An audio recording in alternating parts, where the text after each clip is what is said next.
देखो भाई लोग, तीसरा क्वेश्चन बता रहा हूँ। अब धातु एवं अधातु। पहला क्वेश्चन देखिए, निम्नलिखित में से कौन अधातु है?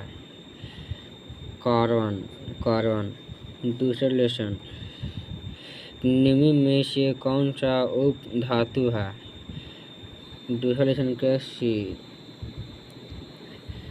तीसरा लेसन देखिए, जिंक ब्लेड निम्नलिखित में किस धातु का एस्टर है? तीसरा क्वेश्चन हो सकता है बी। तीसरा क्वेश्चन हो सकता है बी। चौथा क्वेश्चन देखिए,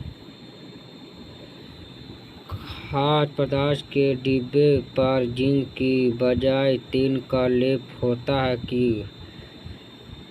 देखिए,